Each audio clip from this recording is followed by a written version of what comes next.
From Washington, D.C., this is Middle East Focus with Paul Salem. Welcome to Middle East Focus. Our discussion today will be on Iraq. Iraq just 3 months ago had its fourth parliamentary elections. It's 15 years since the U.S.-led invasion and the toppling of the government there. And 3 months after the elections, the results were still being recounted. And a lot of jockeying and politics regarding the formation of the next government. At the same time, there's been very large protests in the city of Basra and some other parts of Iraq protesting the governance situation, government services, economics, and so on. So it's a very, very dynamic situation. This is only months after Iraq, with U.S. and other coalition help, succeeded in largely defeating ISIS. But still a lot of turmoil in Iraq. With us to discuss these events and to help us understand them, we have three guests today. First of all, joining us from Alexandria, Virginia, Dr. Abbas Kadhim. Dr. Kadhim is a senior fellow at the Foreign Policy Institute at the School of Advanced International Studies at Johns Hopkins University and the president of the Institute of Shia Studies in Washington, D.C. Abbas, thank you for joining us by Skype. Thank you. And with us in the studio, and also originally from Iraq, with us in the studio, Mr. Omar Al-Nidawi is an Iraq analyst based here in Washington. He's the Iraq director for the Gryphon Partners group, which is a group founded by former Ambassador Zalmay Khalilzad. He's a guest lecturer of Iraq history at the Foreign Service Institute. Omar, thanks for being with us today. Thank you for having me, Paul. And joining us, as is frequently the case, from the great state of Ohio, our colleague, Dr. Randa Slim, who runs the Middle East Institute's Conflict Resolution and Middle East Track 2 Dialogue Initiative. And she's done a lot of work in Iraq, knows much about it. Randa, as usual, thanks for joining us. Good to be with you, Paul, and with your guests. Omar, let me start with you. Set sort of briefly the scene. Where are we now, 3 months after the elections? What's the update? Well, the Judicial Commission that has been tasked with recounting the ballots after the allegations of fraud that happened immediately after the initial results were revealed is about to finish the process. So we're expecting slightly, if at all, change results to be declared soon. After that, the Supreme Federal Court is supposed to ratify the results, and then the government formation talks will begin in earnest. So far, the largest political or parliamentary blocs, the 4 or 5 top ones, have been doing a lot of talks informally, trying to especially the leading Shia blocs have been trying to attract potential allies to form the core of the ruling bloc. Before getting to the government formation, do you think the recount will change the order at all of the overall results? That Muqtada Sadr's list, the Sa'irun list, did the best, followed by Hadi Al-Amiri's Fatah Alliance, followed by the Prime Minister's list. Do you think that order will change at all? I don't think that will happen, and for several reasons. Most of the news trickling down from the recount indicate that there are almost no changes, except for probably in some voting stations in Anbar and Kirkuk. Detailed, some details, things, but the big picture is not going to change. Stay the same. The Rusafa count, or the Rusafa ballots, which is the heavily populated urban center of Baghdad, in the eastern side of Baghdad, which is traditionally a Sadrist bastion. There is no recount happening there because of the ballot warehouse fire that happened. So there was nothing to recount. There's nothing to recount there. So the big picture is going to be the same. Abbas, let me turn to you. I mean, some people from a distance look at Iraq and see 3 blocks, as it were, the sectarian or ethnic view, whereas in reality, obviously, each, take the Shiite community in particular, very politically, I mean, the positive way to put it is competitive, the negative way is divided. How do you see the politics in the Shiite political elites, let's say, and their relationship with the street? How do you see that developing? Thank you for having me, and good day to everyone. Not only the Shia, but this election probably is different than the other ones in a sense that all of the three classic groups, ethnic or ethno-sectarian groups, came to the elections as divided, each one of them in 3 to 5 major groups. So, but the Shia definitely this time are coming out of what used to be called the Shia house, Al-Bayt al-Shi'i, and they are trying their luck separately, with the knowledge in the back of their minds that they can always come together and form a post-election coalition, because that's how the game works when you come to form a government. So the pre-election division is about seeing which group is more popular than the others, and the post-election is sort of the safety valve for securing the position of the prime minister, which all of them are interested in keeping, regardless of who becomes the prime minister or who gets to choose the prime minister.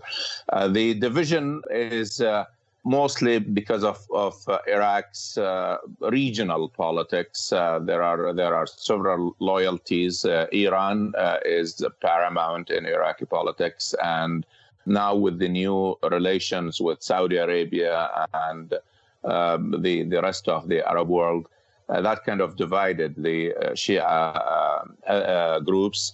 Also, post-election, we have right now, to the latter part of your question, the post-election era with the protests that have been going on since late July have revealed a great dissatisfaction with all of the Shia politicians. We already knew from the elections, for example, that there was disenchantment with the prime minister and who represents the government, Haider al-Abadi, or Dr. Haider al-Abadi, as the Shia prime minister. It is interesting that he did not carry one province from the Shia bloc. All of the Shia provinces rejected or denied him a victory, although he ran strongly, and this is his constituency. Ironically, he was the first Shia prime minister to win a major Sunni city, the province of Mosul, even though he won it with a non-Shia candidate, Dr. Khalid al-Ubaidi. But for that kind of victory, it would have been more impressive had he won the major constituency, the Shia. He failed to do that. In Baghdad, his group came 5th, and in other places was hovering between 2nd and 3rd, mostly 3rd. So the rejection initially was to Dr. Haider al-Abadi and to the government, but post-election, we see that there is a rejection of all of the representative Shia groups. So, Abbas, how do you, we'll get back to the bigger picture, but in the actual negotiation for the formation of the government, what kind of coalition do you see forming? Who, if the current prime minister's star is fading, are there any other candidates that are appearing? And what might you expect in the actual government formation process? What do you see going on? Well, I will probably second what Omar said, is that the recount of the election is not going to likely produce any major difference in the announced primary results. That means we are going to have a dilemma.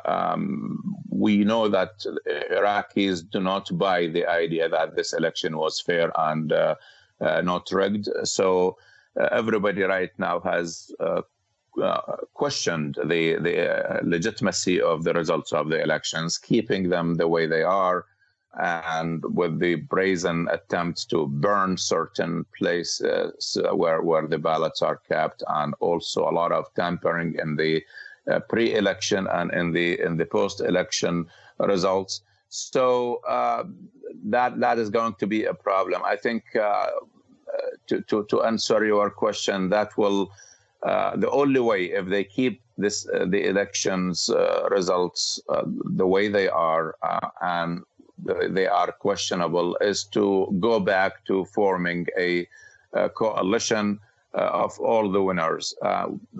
so they will deny anybody the reason to complain, which means we are going back to the quota system, going back to the everybody is in the government. Everybody in, which makes for very difficult governance. We were hoping when we saw this fragmentation that we will see a government and an opposition, which is the backbone of a parliamentary democracy. But what happened to the elections, I think, will force everybody to go back on a government that all are involved. And that is also, I think, what would drive them towards it is that we have not had mature cross-sectarian relations to make people trust one another and risk going out of their ethnic or sectarian comfort zone. Okay, thank you, Abbas. Randa, let me turn to you and ask a bit about the role of the Marja'iyya of Ayatollah Sistani, the religious figure, and his positioning and statement. What effect is it having? Will it have an effect on government formation, you think? Well, not this past Friday, but the Friday before, his representative gave an important Friday sermon, and in which he, on one hand, lent support to the protesters, basically siding with their right to protest, as well as to, arguing that these are just demands, but at the same time, calling on them not to destroy public property.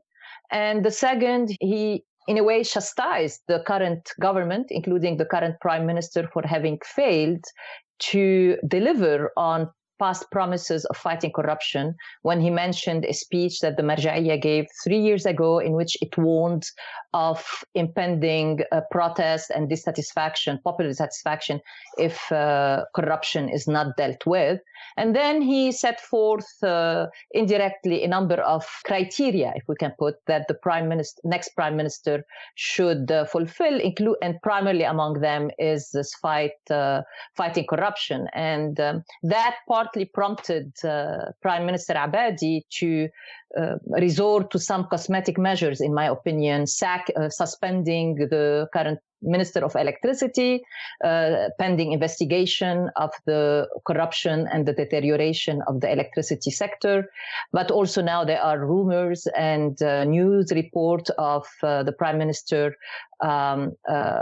referring 50 senior officials, ministers, past ministers, deputy ministers, director generals in different ministries to the integrity to be charged or to be investigated by the Integrity Commission, while everybody knows that this is not going to go anywhere far because these are complex cases that are going to require a lot of time to be investigated.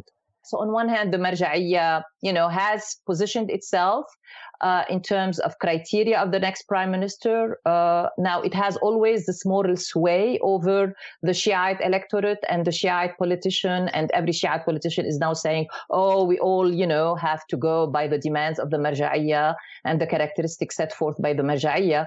But in terms of actual selection going forward, I defer to what Omar and Abbas said. I think the politicking, the jockeying among these different groups will proceed apace, and on this basis, a prime minister would be selected. Thank you, Randa. Omar, let me ask you, in the Sunni towns, as Abbas mentioned, in one of them, the prime minister is listed quite well.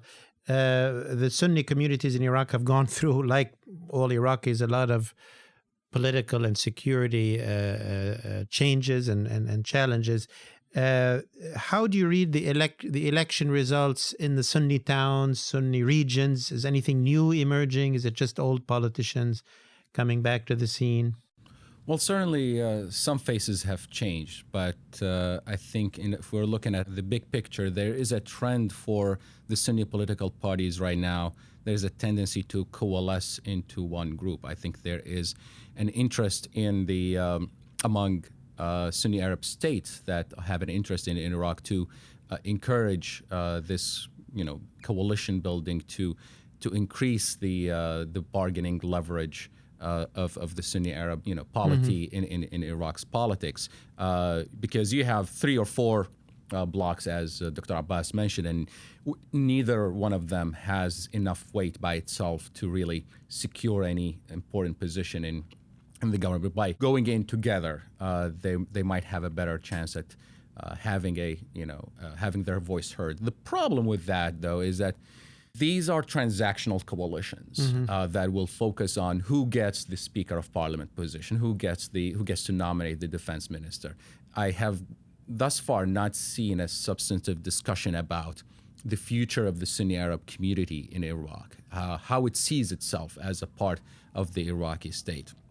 And the other, perhaps, byproduct of this tendency to coalesce is that it also, we also see a desire among the Kurdish parties to repair the rift that happened in the aftermath of the referendum and the events in Kirkuk in October last week.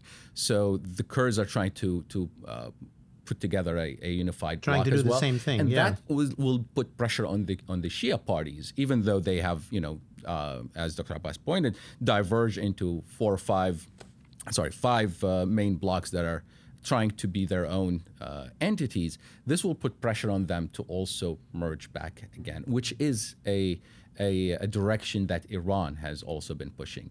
And all in all, I think the resultant is that the political establishment is heading towards another one of those governments of everyone, in which everyone is represented, which will, like you pointed out, is not going to be a very nimble government. And with the depth of the problems that Iraq is dealing with, we're not going to see a lot of action happening. I hear you. With this level of dissatisfaction, the future is going to be tricky for the country. Yeah. Dr. Abbas, beyond whatever government is formed, it is likely to be a very wide coalition of some kind. But, looking at the challenges that the Iraqi government, whoever is running it, faces after the fight with ISIS, oil prices are higher than they were expected to be, so maybe that's a positive thing. The fight against corruption there's a high demand for it, but hard to implement with a wide coalition government. What could the government, once it's formed, achieve in the coming year? There is a lot to accomplish, you are right, but also there is a lot that is accomplishable. The problem with the previous government is that there was a lack of coherence in their reconstruction and development policies because of the anti-meritorious attitude of the government at the prime minister's level, at the ministry level, and at any level below. And that is a problem. The attitude was not towards the reconstruction, building, running a functional state, more than what they really were interested in, which is basically strengthening their own positions, their respective parties' positions. So if the new government would really like to deliver something and be different than the previous ones, I doubt it the way we are going to right now. But basically, there is. I always advise the people that I speak to in the Iraqi government is to build on small successes. Sometimes when we meet with them, they give us those 5-10-year plans, very elaborate, over-ambitious goals, and we know that none of that will be delivered. They do not have this mentality of focusing on certain areas where it is urgent and it is needed, and they have not done anything in that regard.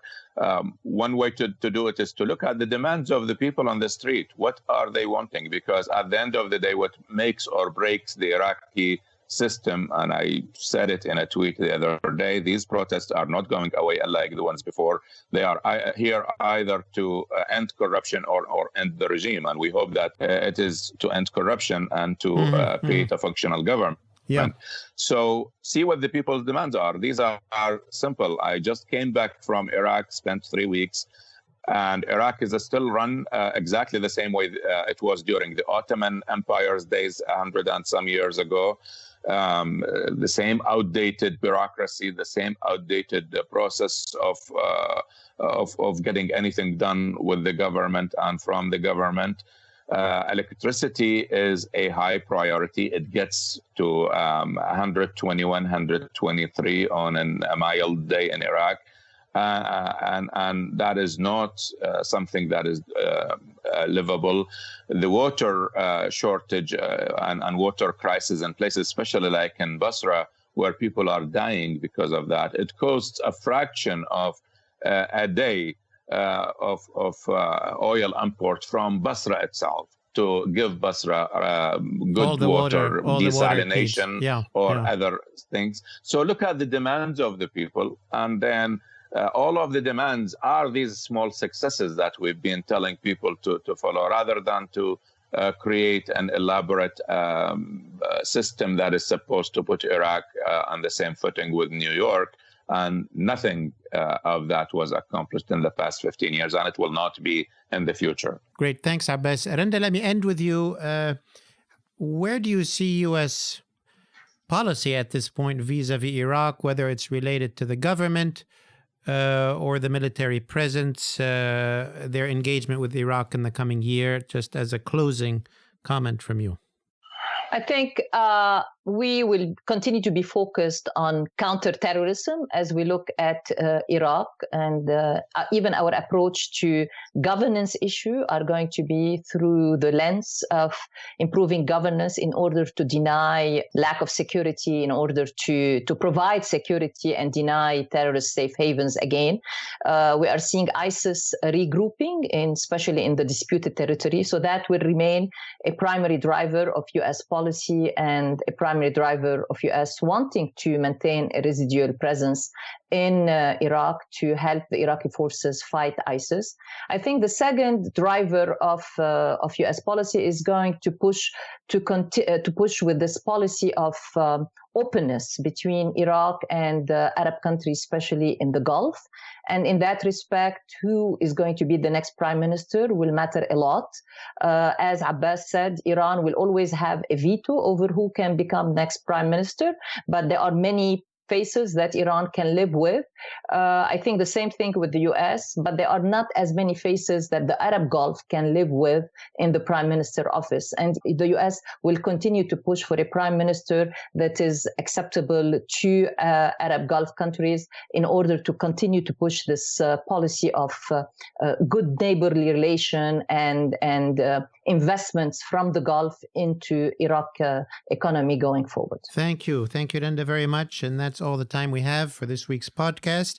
Randa, thank you for joining us from Ohio. Randa Slim, the director of our Track 2 Dialogues Initiative here at the Middle East Institute. And thank you, Dr. Abbas Kadhim, for joining us from Alexandria, Virginia, senior fellow at the Foreign Policy Institute at SAIS, Johns Hopkins.